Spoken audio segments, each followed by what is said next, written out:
It is 7:44, and while there's a pretty sunrise in the Triangle, Fayetteville looking sucked in by the clouds there. Gray skies, overcast, looking kind of ominous as we await this winter storm that will be coming up on our doorstep in the afternoon, evening hours. Meteorologist Elizabeth Gardner here to answer your questions, where people are wondering how much snow are we going to get and what else are we going to see and how bad is it going to be? Today is the day. We have a winter storm warning in effect here in Pink and a winter weather advisory here in our southeastern counties. That's where the amounts of wintry precipitation will be lighter because we'll see more of a changeover to rain as we get through the night. We're going to watch that line moving northward, and depending on how fast it moves will depend on what you'll see. It's going to be mostly a wintry mix to the south and mostly snow to the north. So like here in the Triangle is where we're kind of in that no man's land, and I'll show you what I'm thinking about that. But everybody needs to know that we'll see some widespread travel impacts starting this evening. You really want to be where you need to be by 5 or 6 o'clock this evening before this rolls through.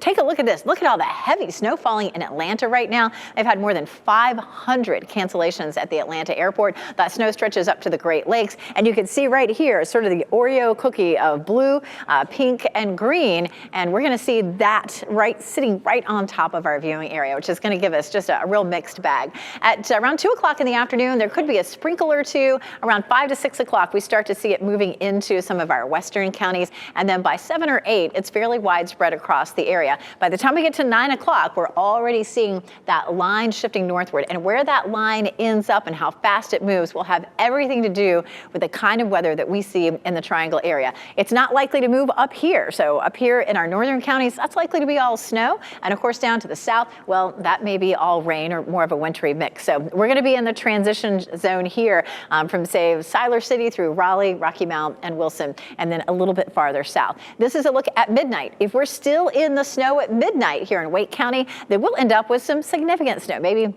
up to 2 inches or so. It wouldn't be out of the question to see 2 inches in northern Wake County and a half an inch in southern Wake County. But this version of Futurecast leaves that snow with us a little bit longer. So again, forecasting, that 30-mile zone of where that line is going to end up is pretty tricky. So no matter what, we're going to end up with several different types of precipitation. At 4 o'clock a.m., you can see it's all snow up to the north, and then it zips on out of here by around 6 or 7 o'clock in the morning. We take a look at what's happening in terms of some numbers. This is a look at our snow potential from the European model, which up near the Virginia line shows over 3 inches in a few places. It shows about 1.5 inches right in Raleigh and about ½ inch in Fayetteville. I feel like that's a good representation. And even the American model, not looking too bad either. Maybe around 1 inch in Raleigh. This is maybe a little overdone in the Triangle, but we'll see how it all shapes up. Forecasting where that line is with more snow and less snow, definitely a tricky thing. Freezing rain, something that we're going to be concerned about. This swath here, we could see freezing rain up to about 0.2 of an inch, and that means that we could end up, of course, with, that is running away with me again.